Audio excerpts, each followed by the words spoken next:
मित्रांनो, आधी हा व्हिडिओ तुम्ही बघून घ्या. या व्हिडिओमध्ये काय दिसते त्याचं अवलोकन करा, विश्लेषण आपण करणारच आहोत.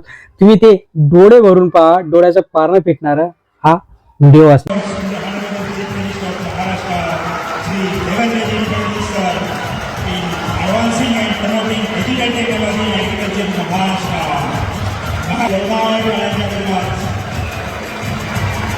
तर अशा पद्धतीने देवेंद्र फडणवीस यांना कृषी विद्यापीठाकडनं मानद पदवी मिळाली. म्हणजे जे काही असेल डॉक्टरेट वगैरे जे काही पदवी असेल ती पदवी मिळाली.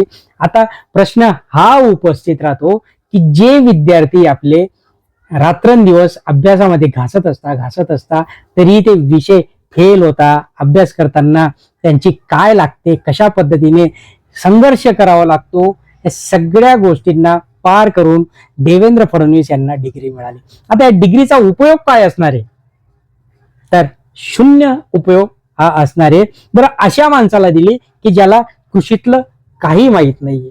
आता मुख्यमंत्री जरी म्हटला तुम्ही तरी ठीक आहे, मुख्यमंत्री काही शेतात जात नाही किंवा मुख्यमंत्र्याला शेतात काय गाजर कुठून येतं, बटाटा असो किंवा इतर जे काही काय माहित नाहीये, कुठल्या हंगामामध्ये काय पेरायचं, कुठल्या झाडाला कुठलं बी बियाणं द्यायचं, खत द्यायचं, किती पाण्यामध्ये किती औषध टाकायचं, याचा काही ताळमेळ नसताना अशा लोकांना डॉक्टरेट असो, डिग्री असो, मास्टर डिग्री असो, अशा पद्धतीच्या या डिग्र्या मिळत असतात. आता याचा जर विचार केला तर खूप काही म्हणजे रडण्यासारखे, ज्या विद्यार्थ्यांकडनं डिग्री होत नाहीये, कृषी विभागाची पदवी मिळत नाहीये.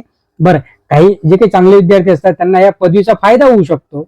कोणी कॉम्पिटेटिव्ह एक्झाम देऊ शकतं, कुणाला लग्नामध्ये कामात येऊ शकतं की ठीक आहे माझं ही डिग्री झाली आहे, किंवा कुणाला नोकरीमध्ये प्रायव्हेट असो, कुठले कृषी खातं असो किंवा बी बियाणांचे जे काही दुकानं असो तिथे त्यांना कामात येते. पण अशा लोकांना कुठं कामात येणार आहे ते काही डोक्याच्या बाहेर आहे.